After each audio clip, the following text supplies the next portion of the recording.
یہ کب ہوتا ہے؟ جب آپ بھی لوگوں کی خوشی اور غمی میں شریک ہوتے ہیں، جب آپ ان سے محبت کرتے ہیں، جب آپ ان کی تعریف بھی کرتے ہیں، تحسین بھی کرتے ہیں، اور ایک نیٹ ورکنگ آپ کی بنتی ہے، انویسٹمنٹ ہے نا یہ محبت کی۔ اب آپ سوچئے کہ جس لمحے وہ یہ بات کر رہی تھیں اور ابھی وہ باراتی آنے والے تھے، وہ کتنے لوگ آئیں گے؟ 10 آئیں گے، 15 آئیں گے، تو گھر میں کوئی پھولوں کا ہار تک نہیں تھا۔ تو بچی نے کہا کہ سر میں اب خود جا رہی ہوں، فلاں چیزیں لانے والی ہیں، پلیٹیں لانے والی، پہلے خیال تھا ماموں آئیں گے، چاچو آئیں گے، فلاں چیزیں وہ لے آئیں گے، فلاں لے، تو ان میں سے تو کوئی آیا ہی نہیں۔ ایک تو میں نے ان سے گزارش کی کہ آپ بالکل مت جانا، یعنی یہ ابھی کسی وقت بھی آ جائیں گے تو آپ کے گھر میں اماں پہ پیچھے سوائے رونے کے اور کوئی کام نہیں کر پائیں گی کہ دلہن کہاں غائب ہے، 100 طرح کے سوال ہوں گے، یہ کوئی نہیں کہے گا کہ خود کام کرنے گئی تھی۔ تو پھر میں نے ان سے کہا کہ آپ جہاں رہتے ہو وہاں اتنے برسوں سے رہتے ہو، ہر جگہ مطلب 5-7 سال سے تو رہ ہی رہا ہوتا ہے، تو اپنے دفتر میں جہاں جن کے ساتھ آپ کام کرتے ہو ہمیشہ ایسی دعوتوں میں، یعنی جب میں اپنے یہاں میں آپ مثال اس لیے دے رہا ہوں کہ یہ چیزیں میری آنکھوں کے سامنے آ رہی چیزیں کیسے مینج، تو چونکہ بڑا گھر ہے تو ایک مہمان کو ریسیو کرنے والا بندہ ہمیشہ گیٹ پہ ہوتا ہے جو ان کو لے کے پورے گھر کو کراس کر کے آخر میں لان میں لے کے آتا ہے۔ اچھا، جتنے میرے آفس کی ٹیم ہوتی ہے 5 6 7 یہ سب لوگوں کی ڈیوٹیاں ہوتی ہیں اور اپنی اپنی ڈیوٹی کو مہمانوں کو، ظاہر مہمان کو پروٹوکول دینا ہوتا ہے۔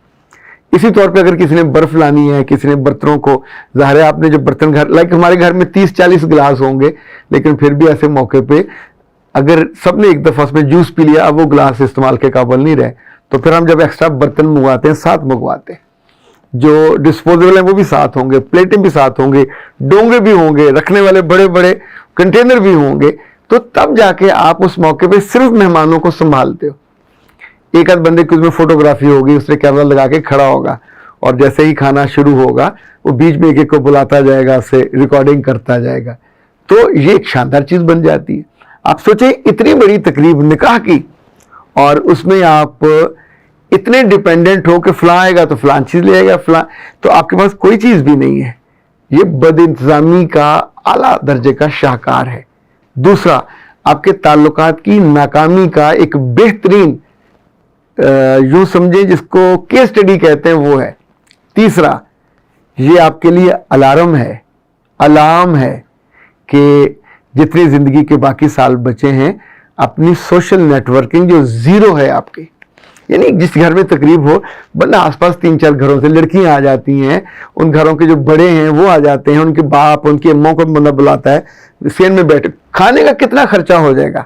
لیکن یہ سب آپ کی عزت بناتے ہیں یا آپ کی عزت بڑھاتے ہیں۔ یعنی بعض لوگ تو کرائے پہ بھی مہمان حاصل کر لیتے ہیں، اب تو ایسا بھی ہے۔ میں نے ان کو پھر مشورہ دیا کہ فوری طور پہ کسی کیٹرنگ والے کو فون کریں اور ان سے 2 ویٹر منگوا لیجئے یونیفارم والے، 1000 2000 3000 جتنا بھی پاکستانی لحاظ سے یا وہاں کے لحاظ سے پاؤنڈ دینے ہوں گے وہ دے دیجئے، وہ کھانے کو سرو کریں۔ دلہن اور دلہن کی ماں 2 گھر میں لوگ ہیں، یہ کھانا سرو کرنے لگ جائیں گے تو کیسا لگے گا؟ چیزوں کو پلان کرنا سیکھیں، اپنے دوستوں کو انگیج کرنا، ان کو ڈیوٹی اسائن کرنا۔ لڑکے کی شادی ہو اور لڑکا گدھے کی طرح کام کر رہا ہو، بھاگ رہا ہو، یہ بھی کرنا یہ بھی کرنا، تو یہ بے وقوفی کی انتہا ہے۔ مجھے یاد ہے پرانے ماں باپ مائیوں پہ بٹھانے کے بعد لڑکی کو اور لڑکے کو جب اس کو کھارا قسم کا جس میں اسے یہ بھی کیا جاتا ہے دہی وہی لگا کے اپٹن لگا کے پھر اس کو سلامی وغیرہ بھی دی جاتی ہے، یہ گھر کے لوگ ہوتے ہیں۔ اچھا آپ سوچئے اگر دلہا خود ہی احمق بن کے اپنی گاڑی کو جا کے وہ پھول بھی لگوا رہا ہے اور اس کو دھلا بھی رہا ہے اور یہ بھی کر رہا ہے تو دیٹس ناٹ سینسیبل۔ دلہے اور دلہن کو اور ان کے بالکل امیجیٹ ماں کو یا باپ کو یہ سارے کام نہیں کرنے ہوتے۔ یہی وقت تو ہوتا ہے جب آپ کو اپنے دوستوں کو، اپنے قریبی عزیزوں کو یا جو بھی آپ کے سوشل ایسٹس ہوتے ہیں چاہے وہ بہن بھائیوں میں سے ہوں، اگر آپ نے لوگوں پہ انویسٹمنٹ کی ہوگی، یہ ایک ٹوٹل فیلور ہے آپ کے اتنے برسوں کا کہ جب آپ کو خوشی کا موقع آیا تو آپ اکیلے بیٹھے ہیں۔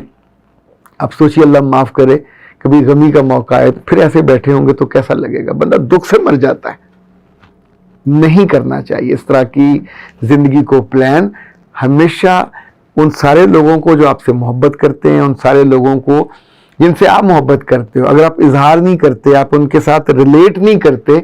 تو ایسے موقعوں پہ آپ اکیلے بیٹھے پہ روتے ہیں. اور ابھی تو ان کے سوال بھی ہوں گے نا کہ کہاں ہیں تمہارے رشتہ دار, کہاں ہیں تمہارے دوست, اور کہاں ہیں تمہارے, یار اتنے برسوں سے آپ جہاں رہتے رہے ہو اس کمیونٹی میں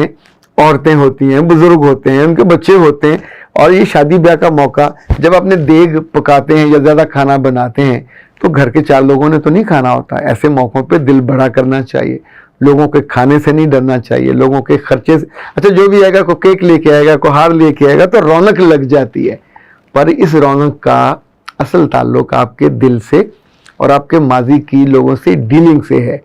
وہ سارے لوگ جو خوشی اور غمی میں اکیلے رہ جاتے ہیں ان کو فوراً اسی شام بیٹھ کے سر جوڑ کے اور پوری سمجھداری کے ساتھ, بلیم کرنے کے لیے نہیں کہ بھائیا نہیں آئے, چاچا نہیں آیا, تایا نہیں آیا, ماما نہیں آیا, اوکے کیوں نہیں آئے, آپ کی انویسٹمنٹ زیرو ہے, آپ نے ان کے ساتھ ریلیشننگ پہ محبت کو انویسٹ ہی نہیں کیا ہوا. یا ورنہ ایسے موقعوں پہ تو ان کے بچے, ان کی بیویاں, ان کی بیٹیاں وہی نہیں ٹکنے دیتی ہوتی باپ کو اور ماں کو کہ پہنچنا ہے وہاں. نہ آپ کی بیٹی کی, نہ آپ کے بیٹے کی, نہ ماں کی, نہ باپ کی, یعنی جس کی بھی ہے, اگر آپ نے, یہ ریئر نہیں ہے, اگر وہاں ہوا اور پاکستان میں اس طرح کا واقعہ ہوا تو اس کا مطلب یہ ہے کہ you are not a good planner. آپ اپنی زندگی کے ساتھ پہلے بھی کھلواڑ کیا, اس دن کیا جب آپ کو نہیں کرنا چاہیے تھا, اور آنے والے دنوں میں بھی. سو وہاں بیٹھ کے فوری طور پہ پھر آپ کو مینج کرنا جو پڑے تو نہیں ہوتا, تو پہلے سے کرنا چاہیے. پہلے سے لوگ ہوں جن کے ذمہ کام ہو, پہلے سے لوگ ہوں جن سے اپنے وقت لیا ہو اور ان کو اس گھر کی اونرشپ دی ہو. اسی طور پہ جو لڑکے اور لڑکیاں دفتروں میں کام کرتے ہیں, اسکولوں میں کام کرتے ہیں, اپنی دوستوں کا آپ نے اچار ڈالنا ہوتا ہے. اپنے دوستوں کا اگر ایسے موقع پہ آپ ان کو کام اسائن نہیں کرتے,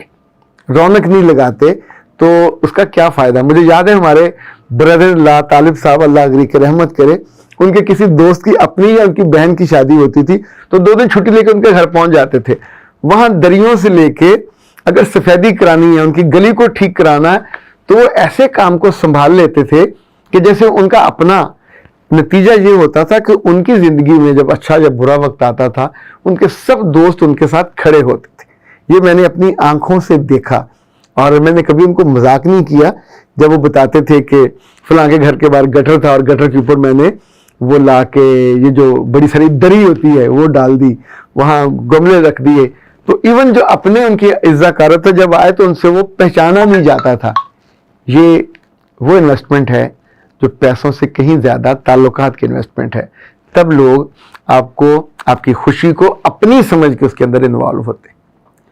عقل مندوں کے لیے اشارہ ہے, ویسے ناسمجھوں کے لیے تو تجربہ کرتے رہنا چاہیے. آپ کی زندگی ہے, اپنی زندگی کا کھلواڑ کرتے رہنا چاہیے تاکہ بعد میں آپ کو دکھ ہو, افسوس ہو, پھر لوگوں پہ الزام لگانے کے لیے سہولت ہو جاتی. اختر عباس کو دیجیے اجازت. السلام.